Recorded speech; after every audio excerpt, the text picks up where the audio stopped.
¿Qué tal, colegas? Bienvenidos a la sesión 2 del curso de Epidemiología Clínica de Residentes de la Universidad Católica. Bueno, esta no es la clase que se dictó el miércoles pasado, pero el contenido es exactamente el mismo. Hubo problemas en la grabación, pero el contenido va a ser exactamente el mismo, así que no pierdan cuidado en eso. Am, bueno, tenemos dos temas. Para hoy vamos a hablar acerca de principios básicos en estadística y para epidemiología y vamos a hablar también de medicina basada en evidencias, ¿sí? Finalmente vamos a tener un trabajo que es sobre la aplicación de medicina basada en evidencias en la especialidad de cada uno. Vamos a detallarlo bien después. Y que tiene que ser entregado hasta el 26 de diciembre. Hay tiempo todavía para ello. Bueno, empezaremos. Vamos a hablar acerca de causalidad y asociación, ¿no? En este gráfico vemos dos líneas, una negra y una roja, que como ven están bastante relacionadas una con la otra. Y lo que representa aquí es en rojo el consumo, en negro, perdón, el consumo per cápita de margarina y en rojo la tasa de divorcios en una ciudad. Como ven aquí la correlación es altísima, 99.2%, casi 100%, pero entonces lo que vemos aquí es que hay relación, puede haber asociación, sí, pues por lo menos estadísticamente sí, pero hay relación entre la tasa de divorcio y el consumo de margarina, pues eh, bueno, parece que no. Entonces esto es para dejar en claro que una asociación es un ejemplo exagerado, pero este es un tipo de correlación espuria, una asociación espuria, no hay realmente una relación entre estas dos variables, ¿no? Digo, causal, ¿no? Entre agosto y septiembre se publicó un preprint sobre el impacto de la vacunación BCG, o sea, el porcentaje de vacunación que alcanzaba los países y la mortalidad por COVID, ¿no? Una noticia que nosotros recibimos pues con alegría. Y bueno, el trabajo decía que a mayor porcentaje de cobertura de la población, la vacuna de la BCG, menor mortalidad, acá, menor mortalidad por COVID. Menor mortalidad mientras hay mayor cobertura. Bueno, entonces, ¿qué vemos aquí? Vamos a ver en el gráfico la relación entre la mortalidad, como vemos aquí, no importa si está expresada en logaritmo, no hay problema, pero la mortalidad por millón de la población y el porcentaje de vacunación, ¿no? Entonces vamos a ver que conforme incrementa la vacunación hasta un 100%, digamos, va cayendo la mortalidad. Por eso esta gráfica, esta línea azul que se pinta aquí en la mitad de la pantalla, ¿no? Entonces, a mayor porcentaje de cobertura, menor mortalidad, ¿no? Más o menos. Bueno, la relación del R cuadrado más o menos es 0.14. Eso significa que el 14% de casos está explicado por esta curva. La variabilidad está explicada en 14% de casos por esta representación, esta línea, ¿no? Azul.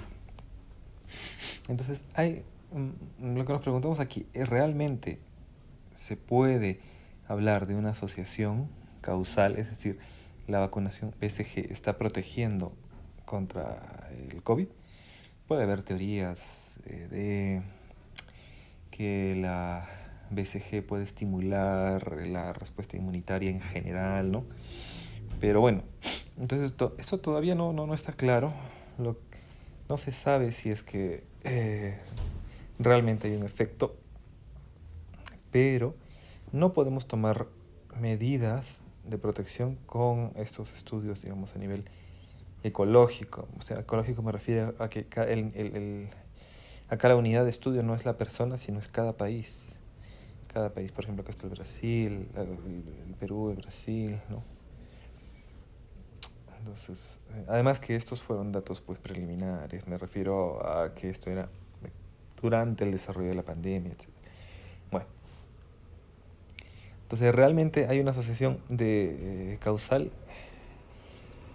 entre la vacuna BCG y la mortalidad, pues no lo sabemos aún. Puede tratarse de una asociación espuria, ¿no? También. Cuando hay estos trabajos que toman como unidad de estudio a grandes poblaciones en vez de al individuo, hablamos de estudios ecológicos. Y lo que sí es cierto es que existe una falacia ecológica. Eso significa que no se puede tomar decisiones individuales a partir de estudios en grandes poblaciones, ¿entiendes? O sea, lo que es válido para la población no necesariamente es válido para el individuo. Cuando tratamos de extrapolar los resultados de la población en su totalidad al individuo, cometemos una falacia ecológica, ¿no? Es un tipo de sesgo. Bueno, entonces, en conclusión, lo que vemos es que la asociación no implica ni es criterio de causalidad. La asociación no es causalidad. No es causalidad. Entonces, no porque se encuentre un P menor de 0.05 estadísticamente significativo, significa que hemos encontrado la causa. ¿Qué tenemos que hacer? Pues hacer un análisis crítico e identificar si es que puede haber sesgos, errores en la medición, en la selección de la población, etc.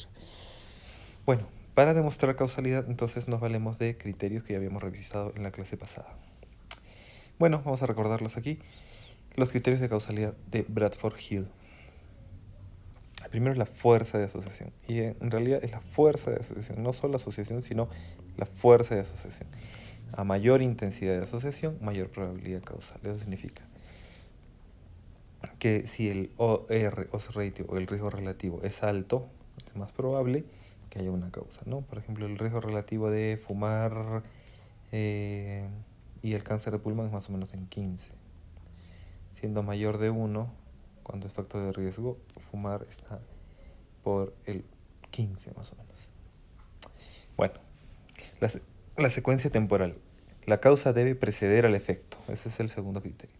Bueno, es un único criterio considerado necesario, pero muchas veces no es demostrable esta secuencia temporal, ¿no? En tercer lugar, el efecto dosis-respuesta.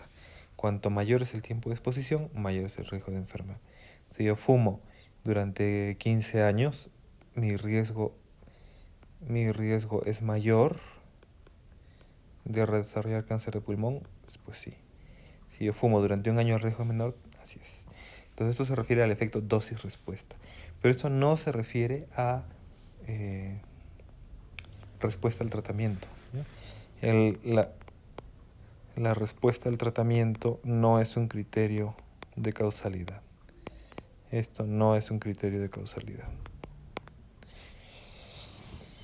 Bueno, sigamos. El cuarto, la consistencia. Los resultados de un estudio deben mantenerse constantes y reproducibles. Es decir, si hacen estudios en la China, en Estados Unidos, en Europa, todos van en el mismo sentido, pues es más probable, ¿no? No es el único criterio, pero es más probable que esto sí sea cierto y en la relación causal. La plausibilidad biológica viene a ser la fisiopatología, ¿no? Si hay un mecanismo fisiopatológico, bioquímico, etc., pues sí, ¿no? Tendemos a creer más. La especificidad de la asociación, si una causa conduce a un único efecto y no a efectos múltiples. Es un poco difícil de encontrar, pero también es un criterio. Y la evidencia experimental, que es la prueba más sólida y demostrativa de causalidad, el ensayo clínico aleatorizado. Entonces, esto de la causalidad no se trata de sumar y restar, sino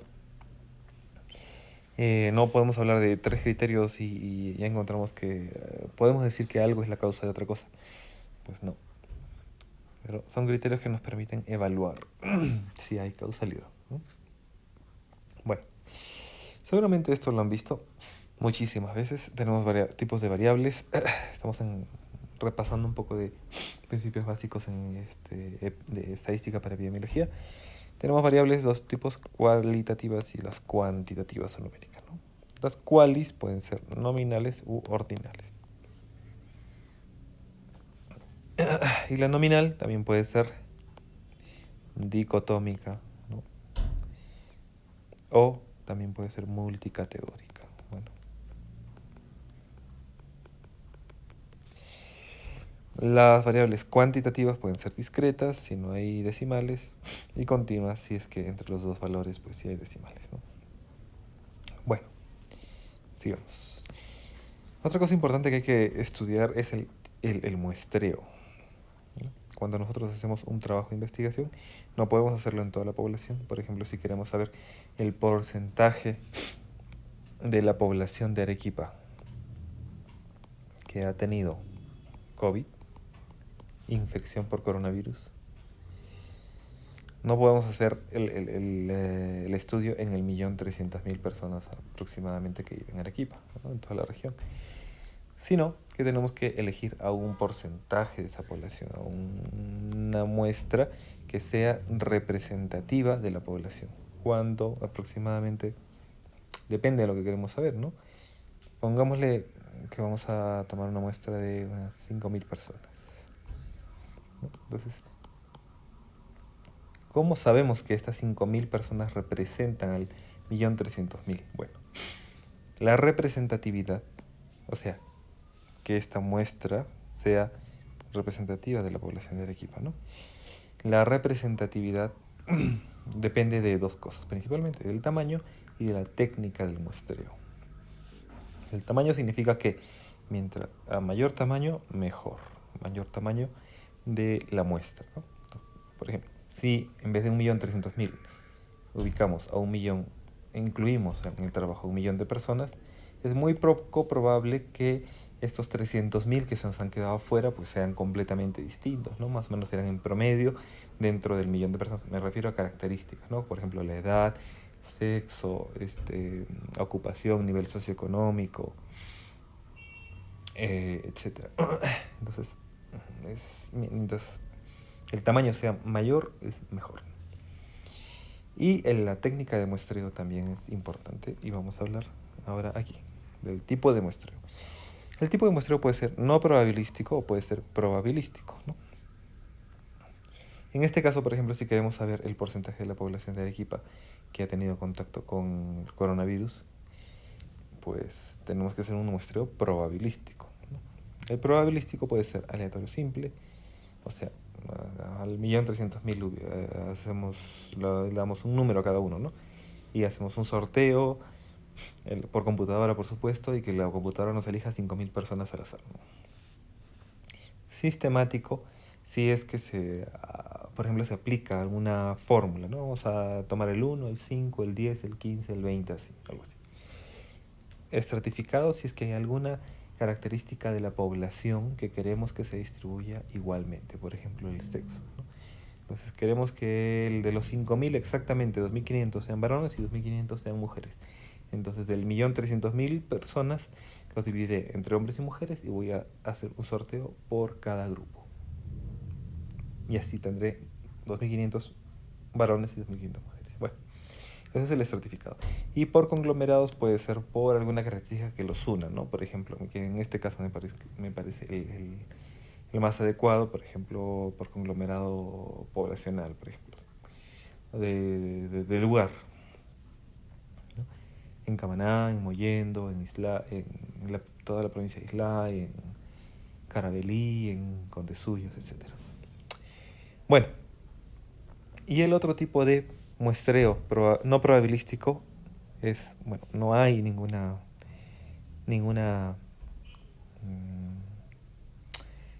ningún sorteo, ni se toma al azar la población, sino que es conforme, por ejemplo, en los ensayos clínicos aleatorizados. Si quiero hacer un ensayo clínico significa un experimento en personas sobre el infarto agudo de miocardio, y tengo dos grupos. A uno le voy a dar un fármaco y a otro fármaco, no sé, una estatina, y al otro le voy a dar un inhibidor de la agregación plaquetaria, no sé. Entonces, no voy a incluir a los pacientes que tienen infarto agudo de miocardio. Entonces, tengo que tomarlos conforme van llegando a la emergencia, ¿no? Entonces, se detecta el infarto agudo de miocardio, se le pide su consentimiento e ingresa al trabajo de investigación, ¿no? En este caso es por conveniencia. A juicio del investigador, por supuesto, y el no probabilístico del voluntario, que no es útil porque el voluntario usualmente por algo quiere ser voluntario, ¿no? Por ejemplo, para los ensayos de las vacunas se pidió voluntarios, ¿no? Entonces, ¿quién será voluntario? ¿No? ¿Será una persona anciana con múltiples comorbilidades, con cáncer, con diabetes, etcétera, ¿no?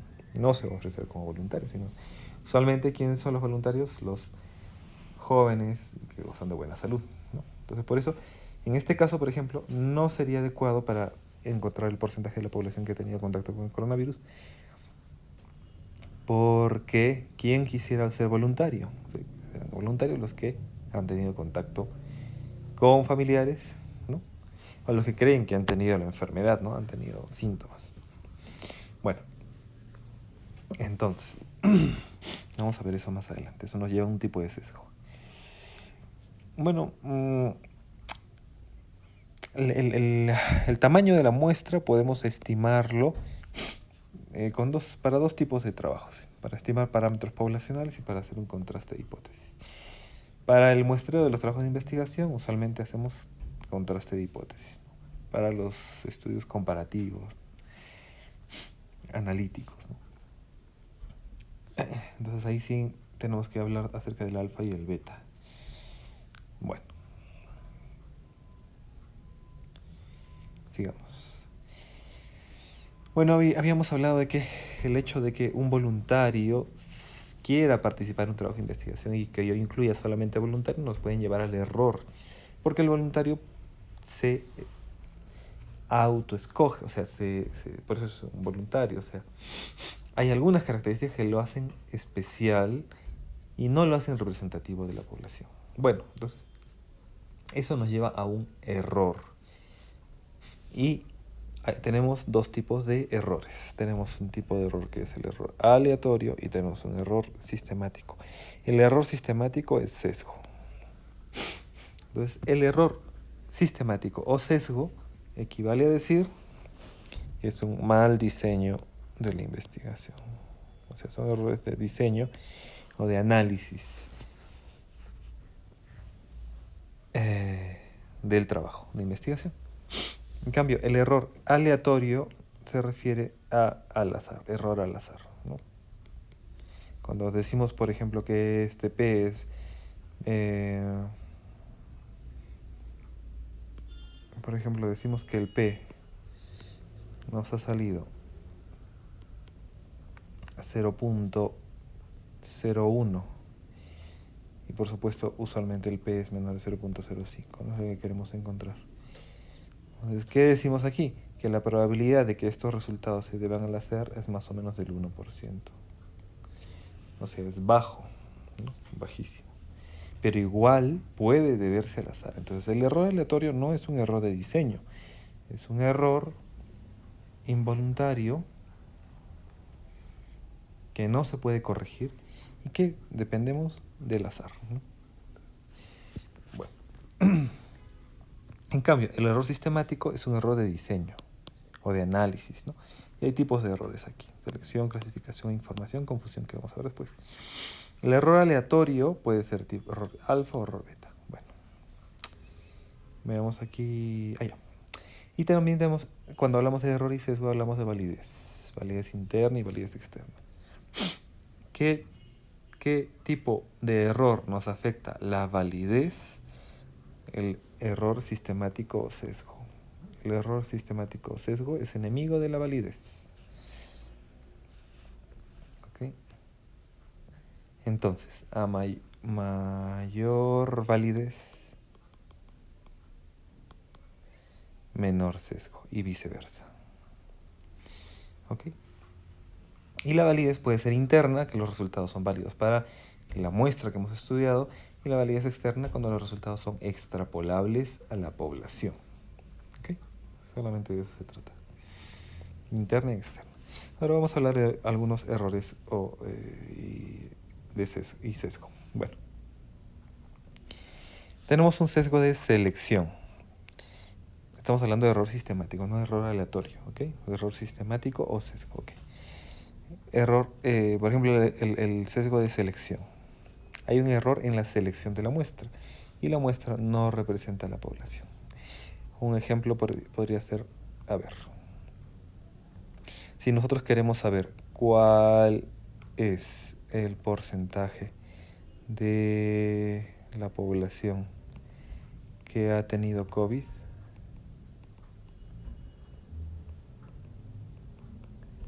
bueno, aplicaremos, saben ustedes, las pruebas serológicas, ¿no? Entonces vamos a detectar anticuerpos.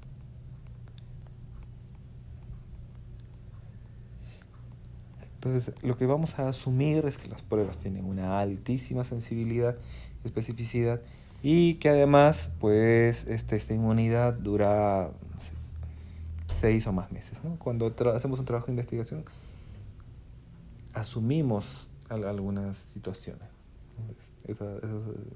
Vamos a asumir esto. ¿Okay? Entonces, ¿qué pasa si yo, para hacer ese trabajo de investigación, tomo en cuenta las campañas de detección que se han hecho en cada distrito? Se hizo en Yanaguara, en Caima, en Tiabaya, etc. Entonces, ¿qué pasa si yo solamente entro a los registros de esas campañas de vacunación, de detección, y de ahí saco el porcentaje y me sale que el 60% de la población ha tenido contacto con COVID? Sucede que hemos tenido un problema de muestreo. La muestra de la población no va a ser representativa. Hemos tenido un error en la selección de la muestra. Porque, para empezar, que cada campaña la hicieron en momentos distintos, pero asumamos que todas las campañas han sido el mismo día. Lo que sucede es que si hacen una campaña de detección en un distrito, la gente acudirá a hacerse pruebas porque, uno, puede ser que sea trabajador de salud y esté en contacto directamente. O dos, trabaja en farmacias y está en contacto bastante. Tres, que ha tenido un familiar en casa y que lo está atendiendo. O sea, se dan cuenta que la exposición es mayor al COVID que la de la población en general. ¿Me entiendes? Entonces, por algo la gente se acerca a las campañas de detección y es porque han estado expuestos. Entonces, ¿qué será? ¿Qué encontraremos? Una mayor... ¿Detectaremos más casos o detectaremos menos casos? Detectaremos más casos porque la población que quiere acudir que acude a las campañas ha estado más expuesta. Entonces eso nos puede elevar o sesgar hacia un porcentaje de la población mayor. O sea, en vez de encontrar un 40%, en vez de encontrar digamos, un 30% de prevalencia, o sea, de porcentaje de la población que ha tenido contacto con el COVID, encontraremos pues un 60%, porque esa gente que ha ido a las campañas ha tenido contacto más cercano, ¿no? Así que eso se refiere al sesgo de selección. Entonces esto sí afecta a la validez externa, por supuesto. La conclusión no es generalizable. O sea, no se puede decir que la población de Arequipa tiene un 60% de contacto con COVID, ¿no? No se puede decir eso. En realidad sería menor. Entonces acá tenemos el sesgo de selección del voluntario. Otro típico es el sesgo de Bergson, ¿no? Los controles hospitalarios. O sea, el paciente hospitalizado tiene características distintas a la de la población en general, ¿no? Y la falacia de Neyman es otro tipo de sesgo de selección. Bueno, ahora vamos a ver el sesgo de información. Es el error en la medición de la variable clave del estudio. Y para esto vamos a utilizar el sesgo de memoria, que es un tipo de sesgo de información. Entonces ya no elegimos mal a la muestra como en el ejemplo anterior, sino que medimos mal lo que queremos medir. Por ejemplo, si queremos saber, vamos a hacer un trabajo de investigación y vamos a hacer un casos y controles, ¿sí? Y vamos a averiguar, vamos a tener niños con malformaciones,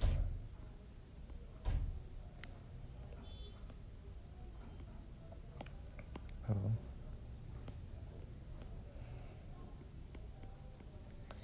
Vamos a tener aquí niños con malformaciones de todo tipo, para el ejemplo, y niños sin malformaciones. ¿Ok? Y vamos a ver si es que en el pasado las madres de estos niños han tenido algún tipo de caída o golpe. Un traumatismo, cualquiera.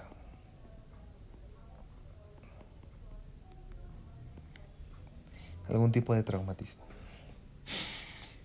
Entonces, vamos a tener los casos, que son los niños con malformaciones, y los controles, que son niños sin malformaciones.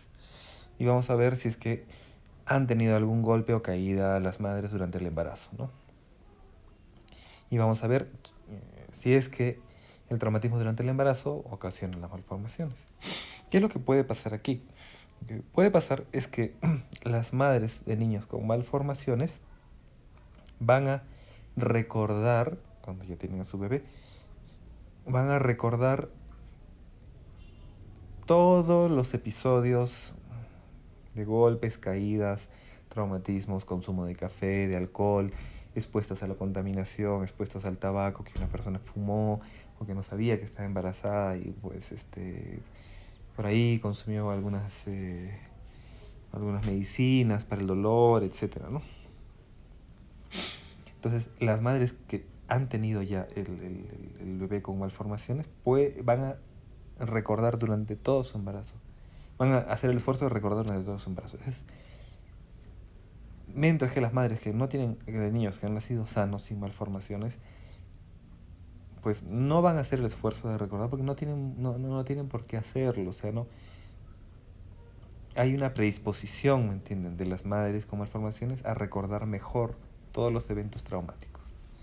Entonces, ¿qué es lo que vamos a encontrar? Que las madres de niños con malformaciones tendrán un porcentaje de caída, no sé, un 50%, digamos. Y que las madres que no han tenido, que tienen bebés con malformaciones, que no tienen bebés con malformaciones, ¿cuántos recordarán que se han caído alguna vez? Menos, ¿no? No recuerdan menos. 20%. Entonces, 50 contra 20, si aplicamos una prueba estadística, seguramente nos dará como resultado que las madres con malformaciones tienen mayor antecedente de traumatismo y que por ende los traumatismos ocasionan malformaciones. ¿Sí? Entonces, eso es el sesgo de memoria. Es un error en la medición de la variable. Porque las madres van a recordar mejor. Ese es el sesgo de memoria. Bueno. Otro tipo de efecto es el efecto Hawthorne. El efecto de vigilancia. Entonces aquí puede haber sucedido esto en los ensayos clínicos de las vacunas. Porque el efecto Hawthorne se refiere a que el paciente, cuando está siendo estudiado, cambia sus actitudes. Por ejemplo, las personas que no saben si han recibido la vacuna o han recibido un placebo, pero saben que están en un trabajo de investigación porque han sido incluidos en el trabajo de investigación. Entonces cambian sus actitudes, se cuidan mejor, usan mascarilla, por lo menos la KN95, se lavan las manos más seguido, etc. Entonces, eso hace que los pacientes, que haya un error en la medición, porque es probable que estos pacientes que han sido ingresados al estudio tengan menor riesgo de contagiarse porque sus medidas de protección pueden incrementarse y evitar de que contraigan el virus. O por otro lado, también puede ser de que el paciente que ha recibido la vacuna o el placebo, el paciente no sabe cuál ha recibido, asuma que ha recibido la vacuna y se cuide menos porque confía en que la vacuna lo va a proteger, ¿no? Entonces, a eso se refiere el efecto Hawthorne o efecto de vigilancia, que el paciente cambia sus actitudes, sus comportamientos, cuando es incluido en el trabajo investigado, cuando sabe que está siendo estudiado. Okay. Ese es el sesgo de información. Y otro sesgo de información es la falacia ecológica. Y ya saben que lo que es cierto para la población no necesariamente es cierto para el individuo. O por lo menos no se pueden tomar medidas individuales a partir de conclusiones poblacionales, ¿no? Bueno, otro sesgo importante es el sesgo de confusión. Esto es muy importante que sepamos a qué se refiere. El ejemplo típico aquí es el estudio sobre el cáncer de pulmón. Entonces vamos a hacer un trabajo para ver si la gente que consume café... Error. Vamos a hacer un trabajo para ver si es que la gente que consume alcohol tiene riesgo de cáncer de pulmón y la gente que no consume alcohol va a desarrollar cáncer de pulmón. Eso es un trabajo de cortes, o sea, de seguimiento, ¿no? Gente que bebe alcohol y gente que no bebe alcohol son abstemios y seguimos en el tiempo, unos 20 años, 1000 personas en cada grupo y vemos cuántos desarrollan cáncer de pulmón en cada grupo, ¿no? Entonces, si es que hacemos el trabajo porque pensamos que el alcohol puede ser un factor de riesgo.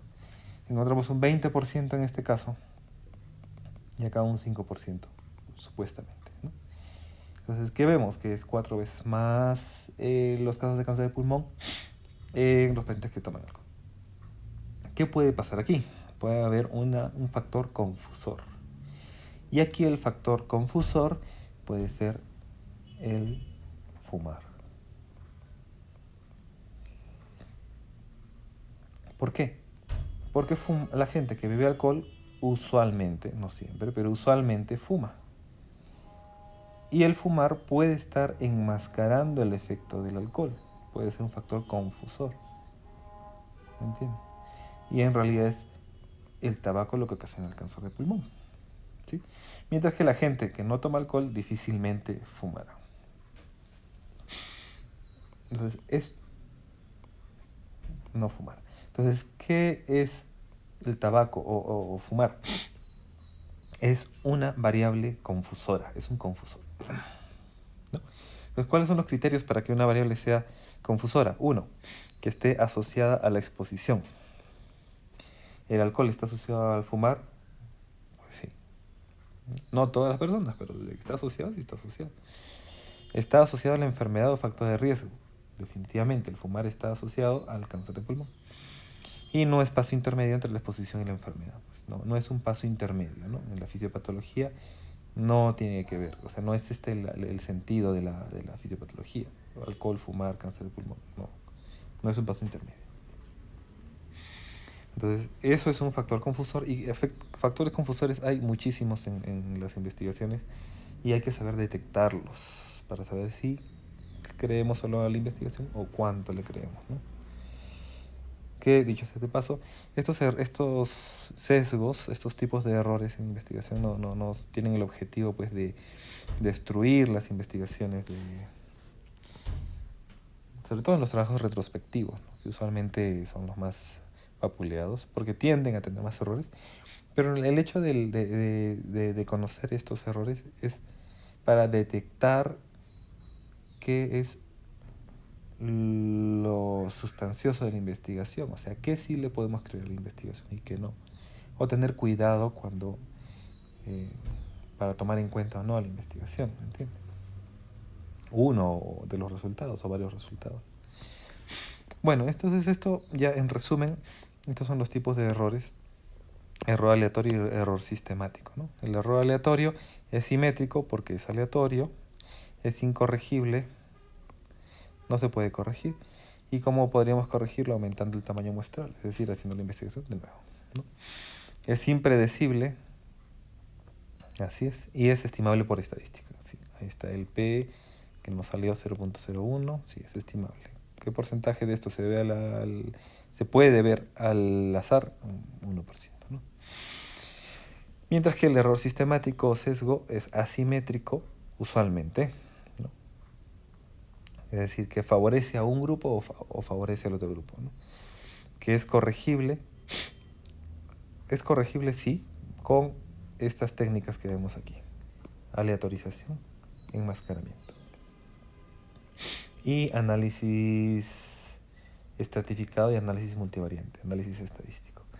Y específicamente para los factores de confusión tenemos estos tipos de soluciones, ¿no? Aleatorización, apareamiento, restricción, estratificación y análisis multivariante. Que bueno, vamos a verlos más adelante. Bueno, epidemiología clínica. Vamos a hablar acerca de la medicina basada en evidencias. ¿Y cuál es la relación entre esta es la segunda parte de la sesión, ¿eh?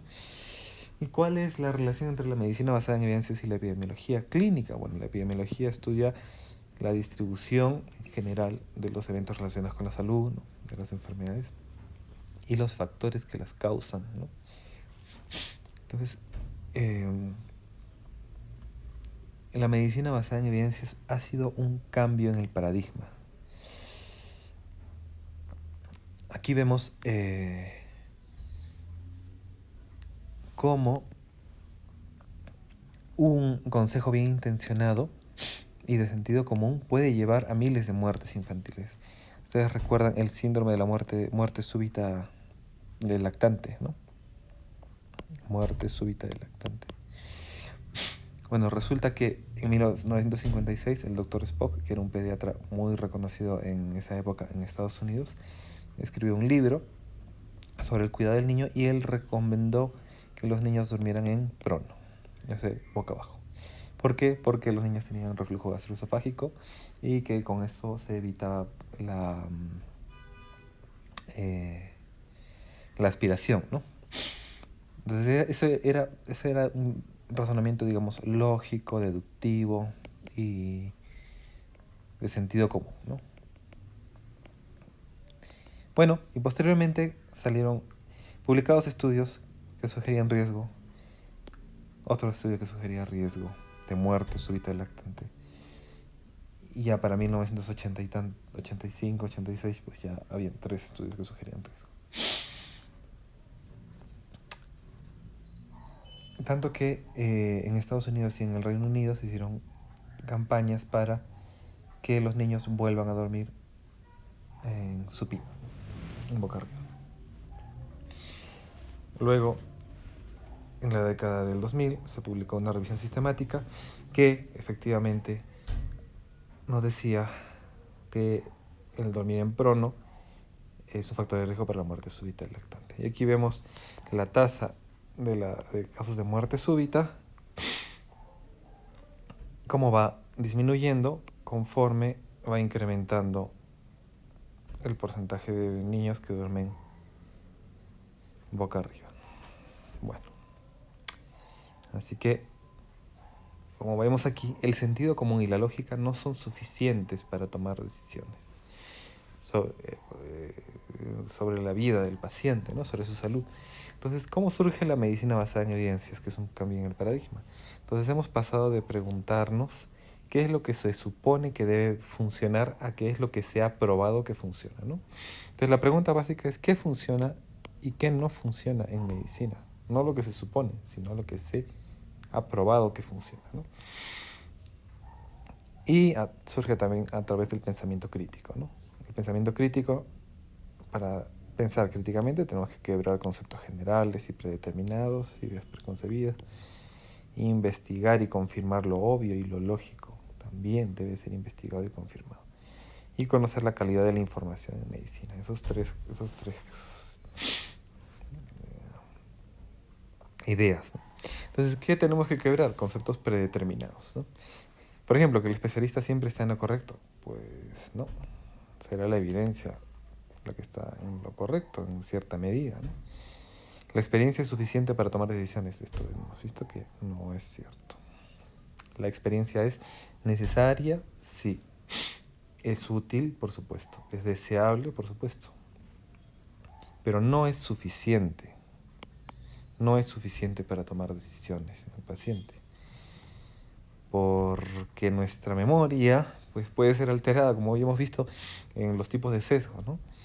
¿Qué recordamos mejor? Recordamos mejor los casos más graves, más complicados, hasta médico-legales puede ser, que nos pueden llevar a tomar decisiones sobre el paciente, ¿no? Y no recordamos los casos pues, que se recuperaron, no sé, en vez de un tratamiento quirúrgico con un tratamiento médico, etc. Entonces la memoria es frágil. Y por otro lado que, y tiende a estar sesgada, ¿no? Y por otro lado que cuando se publican revisiones sistemáticas, por ejemplo, incluyen 800, 900 casos, pero no, en nuestra experiencia, llegar hasta ese número de casos en cirugías, por ejemplo, difícilmente llegaríamos a ese número total, ¿entiendes? O sea, no solo porque está sesgada la memoria, porque es frágil también, sino porque el volumen de pacientes va a ser siempre menor. ¿Okay? Bueno, las investigaciones retrospectivas no sirven, es otra idea predeterminada, ¿no? La cosa es que sirven, por supuesto que sí sirven. Por supuesto que sí sirven, pero hay que saber analizarlas, hay que analizarlas críticamente. Y para eso vamos a hacer este curso también. Bueno, las recomendaciones de las guías clínicas siempre están basadas en la evidencia. Esto de siempre y nunca, ya saben que no, nunca es cierto. Bueno, casi nunca es cierto, ¿no? La propia regla la invalida, ¿no? Pero bueno, entonces las recomendaciones de las guías clínicas tienen que ser evaluadas también y hay instrumentos para evaluar guías clínicas, como el instrumento GRI, por ejemplo.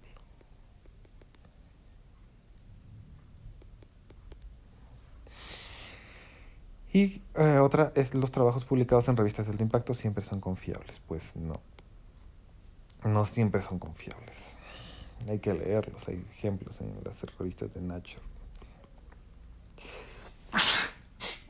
Perdón.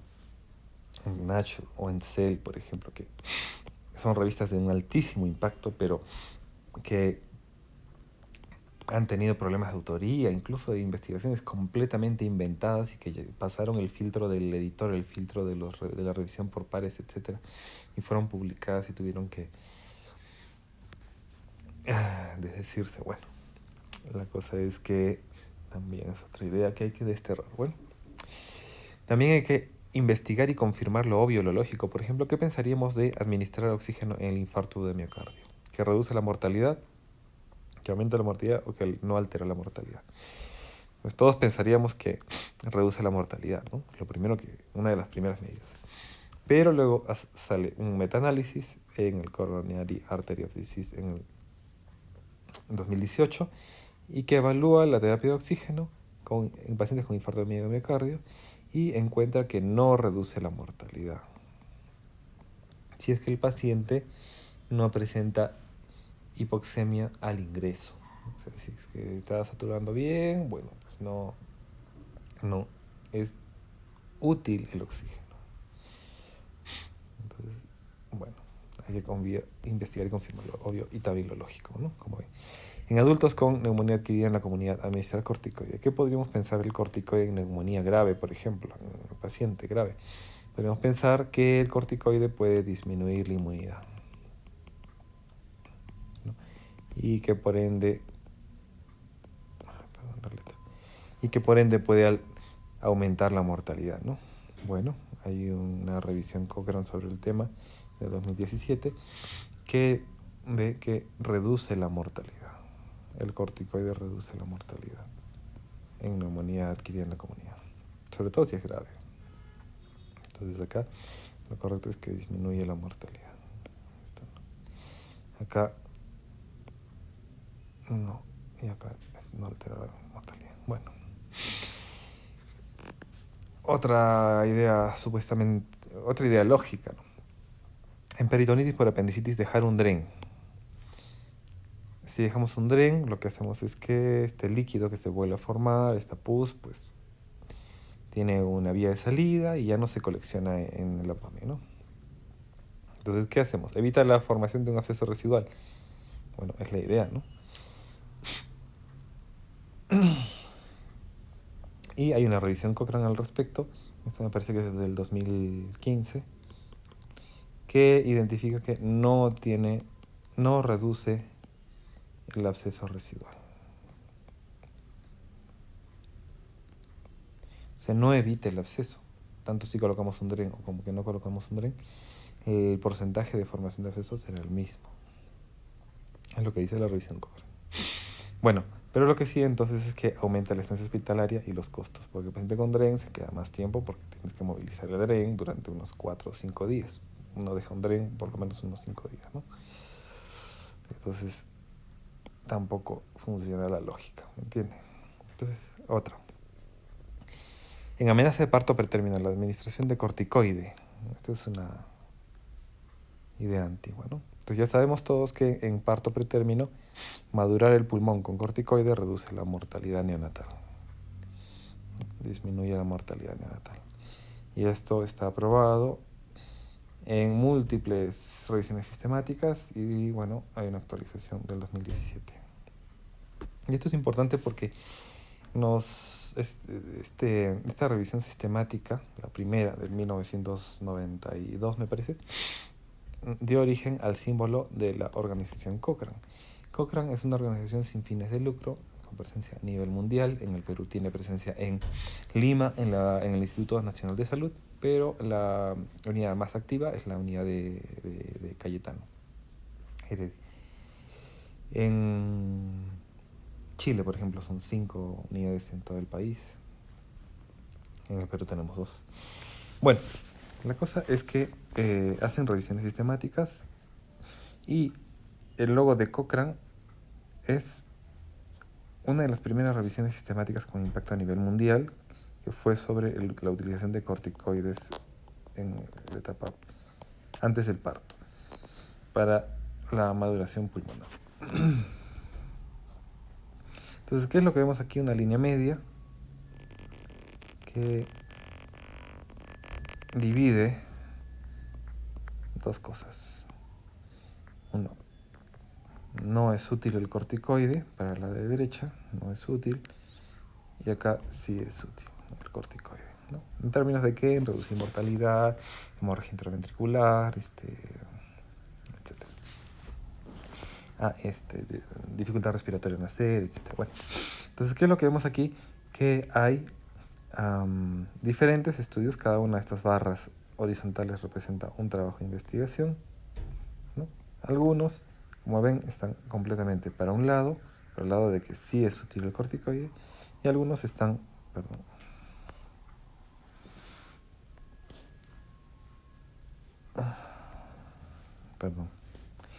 y algunos están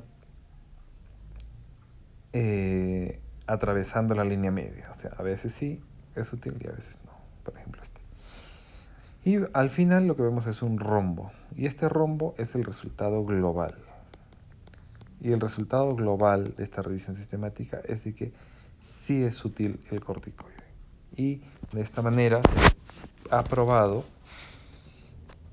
en múltiples estudios que el corticoide es útil para reducir la mortalidad. Múltiples revisiones sistemáticas. Mortalidad neonatal. Entonces es el origen del logo de Cochrane. Bueno, vamos a hablar un poco acerca de el conocer la calidad de la información, ¿no? Esa era la tercera idea del pensamiento crítico en medicina. Bueno, en la imagen A vemos la típica pirámide de la evidencia en medicina. Sin embargo, esto ha migrado a esta imagen que vemos aquí. ¿Qué sucede? Que antes la pirámide era categórica, ¿no?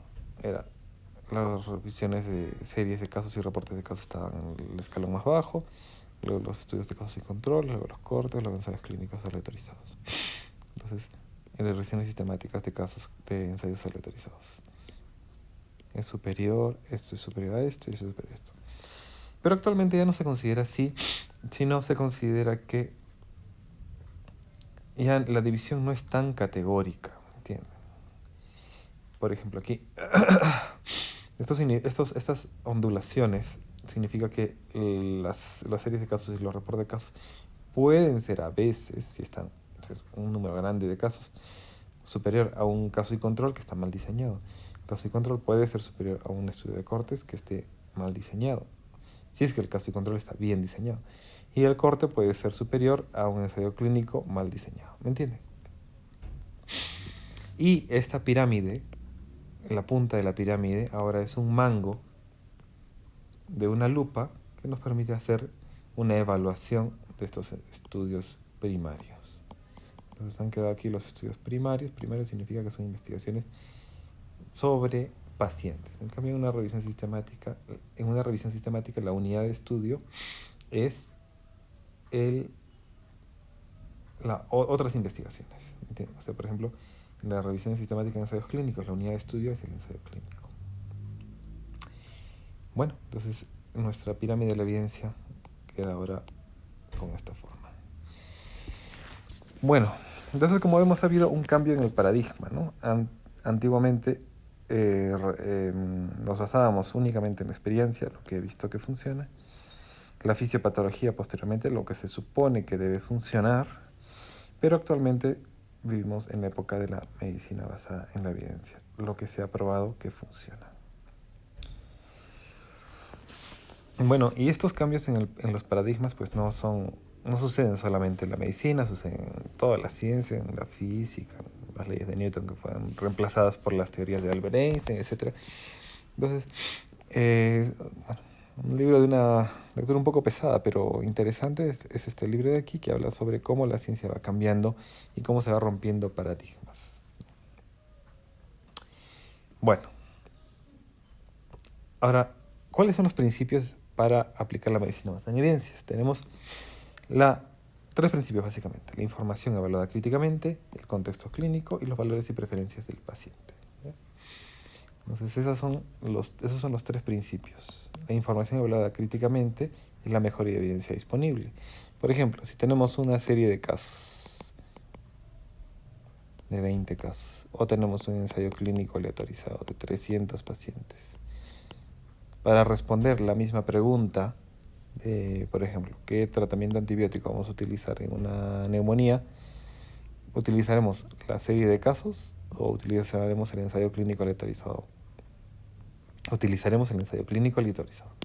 Entonces, pero evaluada críticamente. Entonces tenemos que hacer una evaluación crítica de esta investigación, de un ensayo clínico. Idealmente, ¿no? O de una revisión sistemática. Y de ahí ir descendiendo en esta pirámide que hemos visto aquí. Muchas veces hay problemas en los que no se disponen de ensayos clínicos. Por ejemplo, malformaciones congénitas, difícilmente tendremos ensayos clínicos porque se necesita muchísimos individuos, personas, pues para las investigaciones, ¿no? Estudios de cortes, a veces, y lo que más disponemos es estudios de casos y controles. Entonces, no es medicina basada en ensayos clínicos, no, es medicina basada en la evidencia, y la mejor evidencia disponible a veces son los casos y controles, o a veces son las series de casos. Bueno, el otro principio es el contexto clínico, ¿no? El contexto clínico, hay que evaluar el paciente, los accesos a la salud, si va a cumplir con el medicamento, con el tratamiento, etc. Y los valores y preferencias del paciente, por supuesto, se tienen en cuenta también. Bueno, entonces, esta es la última. ¿Cuáles son las etapas de la práctica de la medicina basada en evidencias? Primero tenemos que ubicar un problema clínico, ¿no? Entonces, para ubicar un problema clínico no es difícil, nos enfrentamos a problemas clínicos día a día, hora a hora, incluso minuto a minuto. Muchísimas veces, ¿no? Por ejemplo, yo hasta hace una semana tenía un paciente hospitalizado con una fístula enterocutánea post-apendicectomía. Bueno, era un niño de 3 años, ya se fue de alta, todo salió bien, felizmente. Es un niño de 3 años que vino con un tiempo de enfermedad de 4 días, que fue tratado por dolor en la farmacia, en centro de salud, un médico particular, y hasta lo llevaron a un chamán. Bueno, llegó al hospital con 4 días de enfermedad, séptico, y bueno, encontramos una peritonitis terrible, ¿no? Y hizo una fístula, que es una complicación de las más feas que hay, pero bueno, sucedió. Entonces, el problema clínico es aquí, en fístula enterocutánea, ¿no? ¿Cuál es el tratamiento de la fístula enterocutánea? Y básicamente la idea es cirugía o antibiótico, ¿no? O sea, tratamiento médico o tratamiento quirúrgico, ¿no? Entonces, esa es la duda, ese es el problema clínico. Listo. Luego, este problema clínico, ¿no? Los cirujanos dudamos siempre de si operar o no una fístula. Hay que formular una pregunta clínica relevante y específica. O sea, esa pregunta clínica tiene que aterrizar en este esquema de aquí. Vamos a ver. Hay una mnemotécnica para eso que es un acrónimo que es PICO. El P viene de población. ¿Sí? Entonces, aquí tenemos que definir a la población. ¿Sí? Y de intervención. C de comparador o control. Y el O viene de outcome en inglés, que es desenlace o resultado, ¿no? Que es lo que queremos buscar. Bueno, entonces esto se convertiría en una pregunta así. En este caso se convertiría en una pregunta clínica, relevante y específica así. Esto se refiere a que esta pregunta clínica sí la puedo ubicar en la bibliografía, ¿no? Entonces, la P de población, tenemos que definir a la población. Entonces, en este caso tengo niños con fístula enterocutánea, operado de apendicitis.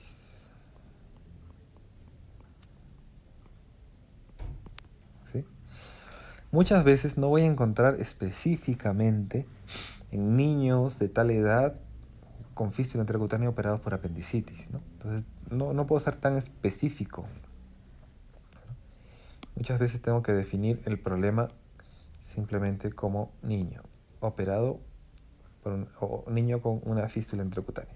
O a veces los estudios en niños también son escasos, entonces tengo que definirme por adultos, ¿no?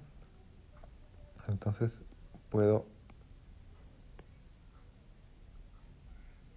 vamos a dejarlo como un niño, ¿no? Okay. Entonces en niños con fístula enterocutánea, esa sería mi población. ¿Okay? La intervención vendría a ser una de las dos intervenciones que quiero comparar, ¿no? Vamos a poner aquí la cirugía. El comparador vendría a ser ¿contra qué lo voy a comparar, no? Mi otra opción es el tratamiento antibiótico. El tratamiento antibiótico o el tratamiento médico. Y el outcome de desenlace lo defino también como ¿qué quiero comparar? A ver, ¿por qué operaría? O sea, ¿qué es lo que quiero medir? ¿Qué es lo que quiero comparar? ¿No? Puedo comparar mortalidad,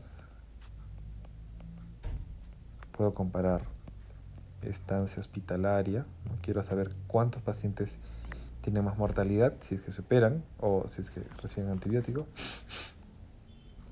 La otra comparación sería quién se queda más tiempo en el hospital, estancia hospitalaria. Puedo comparar también complicaciones en general, ¿no? Porque como son dos tratamientos distintos, muy, muy distintos, la cirugía y el tratamiento antibiótico, la cirugía pues tendrá sus propias complicaciones, ¿no? Por ejemplo, las reoperaciones, o por ejemplo, problemas derivados de la anestesia, etcétera, ¿no? Y la otra, el tratamiento antibiótico pues puede ser, por ejemplo, que falle el tratamiento antibiótico y tenga que operarse finalmente, o que haga reacciones adversas medicamentosas, que puede ser la cirugía, ¿no? Falla el tratamiento médico, cirugía medicamentosas, o por ejemplo, En ambos, ¿qué podría ser? Que ambos desarrollen sepsis y tengan que ir a UCI, ¿no? O que hagan shock séptico.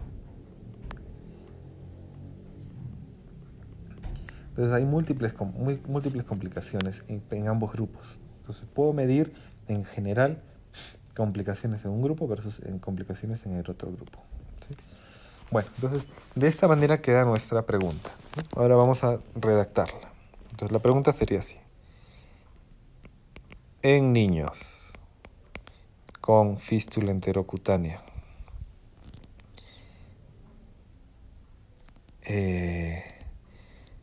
la cirugía reduce, pongámosle, complicaciones global, ¿no? Comparada con el tratamiento antibiótico. Entonces, esta sí sería una pregunta clínica relevante y específica, ¿no? Bueno, luego ahora vamos a ver la búsqueda de la evidencia científica. Entonces, esta pregunta en forma de pico sí la puedo ubicar en los diferentes en las diferentes bases de datos. Puedo buscar en PubMed, ¿no? Puedo buscar en Trip Database. Puedo buscar en Embase.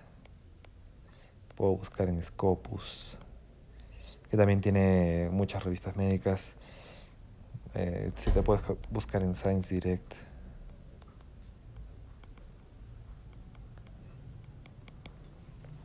Entonces hay que buscar la evidencia científica, ¿no? Una cosa muy útil es Trip Database, porque Trip Database nos ofrece resultados clasificados de acuerdo al nivel de la evidencia, ¿no? Entonces nos ofrece, ¿quieres buscar guías clínicas sobre este tema? Ok, nos da una guía clínica. Solamente revisiones sistemáticas, etc. Es muy útil.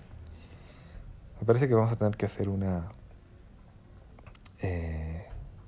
taller sobre búsqueda de la evidencia científica. Bueno, y otro problema que tenemos aquí es que, como verán, todas estas bases de datos están en inglés. Y es que actualmente, bueno, para practicar medicina basada en evidencias es requisito fundamental, así como saber utilizar la computadora, es utilizar el inglés. Realmente muy pocos ensayos clínicos se publican en español, muy pocos. Y es más, se tiende, los investigadores hispanohablantes, en Brasil, por ejemplo, se realiza también mucha investigación, están avanzando bastante en esto, publican en inglés. O sea, lamentablemente, el inglés es algo, no es negociable, ¿no? Bueno, luego que encontramos, por ejemplo, un ensayo, una revisión sistemática sobre este tema, hay que evaluar la evidencia disponible, ¿no? Y ver si realmente el estudio tiene validez. O sea, si no tiene sesgos, ausencia de sesgos. Que puede tener sesgos, sí, que no sean importantes o que hayan alterado mucho el trabajo, pues esa es la idea. Bueno, en quinto lugar, quinto paso, por ejemplo aquí, pongamos que encontramos que el tratamiento antibiótico tiene menos complicaciones globales, ¿no? Y habría que evaluar la aplicabilidad de las evidencias. Ahora sí ya vamos a lo siguiente. Ya sabemos que es mejor tratar con antibióticos y no la cirugía, pero hay que ver si podemos aplicar esto a los pacientes, porque puede ser que el paciente sea alérgico a múltiples medicamentos, a múltiples fármacos, por alergia, ¿no? No es aplicable. ¿Qué otra cosa? Culturalmente el paciente exige ser operado. Bueno, ahí ya tendría también un problema ético, ¿no? Porque el cirujano también tendría que digamos, aceptar una intervención, ¿no? Bueno, ya son problemas de otro índole, ¿no? Pero bueno, puede haber alergias, puede ser problemas culturales, o puede ser también que el paciente tenga que completar tratamiento antibiótico vía oral, digamos, ¿no? Y que vive a 10 horas de Arequipa. Entonces, no va a tener acceso a servicios de salud, o es posible que este paciente no tenga el riesgo de, o sepa que puede recaer y que puede tener problemas para acceder a un servicio de salud, a su centro médico, etcétera, o que llegue a un hospital o al especialista, ¿no? Entonces, todos esos problemas hay que valorarlos para ver si es que la evidencia es aplicable al paciente, no digamos a nuestro medio, porque muchas veces es una excusa para no revisar trabajos de investigación, no revisar revisiones sistemáticas, no, o guías clínicas, porque creemos que como es una realidad completamente distinta, pues absolutamente todo va a ser distinto y no es aplicable y por ende ni lo leemos. Pues no es la idea.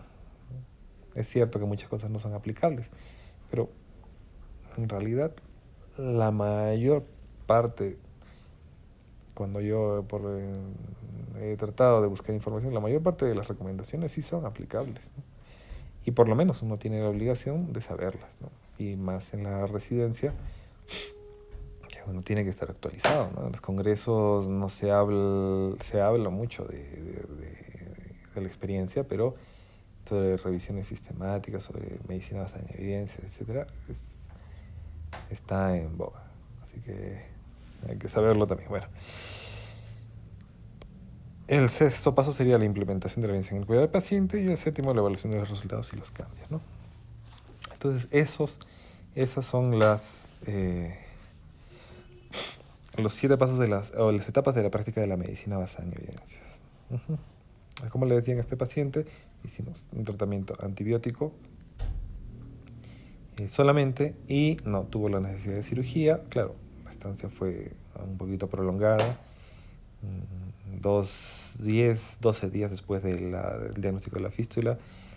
Cerró, el paciente toleró la dieta en el quinto o sexto día de la presentación de la fístula porque el gasto era bajo. Entonces sí tuvo un desenlace favorable, ¿no?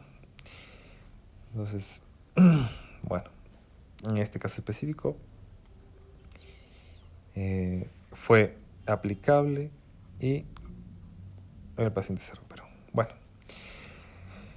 hasta aquí la clase. Entonces, el trabajo que tienen que desarrollar es aplicar estas etapas de la práctica de la medicina basada en evidencias. Vamos a aplicar estas etapas de la medicina basada en evidencias. Tienen que identificar un problema en su práctica clínica, o sea, no sé, en anestesiología, en cardiología, en oncología, en anestesiología, en cirugía, etcétera. Algún problema específico, ¿no? Cirugía o antibióticos, o un tratamiento médico versus otro tratamiento, etcétera. Okay, sobre todo que sea de tratamiento, ¿no? Sobre todo que se refiere a tratamiento. La medicina basada en evidencias también sirve para prevención, para diagnóstico, para pronóstico, pero es más práctico, digamos, aprenderlo con tratamientos, ¿no? Se entiende mucho mejor. Bueno, entonces hay que identificar un problema de la práctica clínica, hay que formular una pregunta con este esquema, buscar la evidencia y evaluación de la evidencia disponible y ver si es aplicable o no. Ahora, hay un Word que es la plantilla, digamos, para subir la tarea hasta el 26 de diciembre, y hay un modelo, me parece que es con este ejemplo, también colgado en el Google Classroom, así que lo pueden descargar y evaluar. La tarea no es larga y se trata de leer un artículo sobre su especialidad. Tienen 10 días para hacerlo. Me parece que es razonable y bueno, por supuesto que va a ser útil para su especialidad, ¿no? Así que bueno, ese es el trabajo. Vamos a hacer también un taller sobre esta clase, ¿sí? Okay. Sobre la búsqueda de la evidencia disponible. Bueno, muchas gracias. Eso ha sido todo.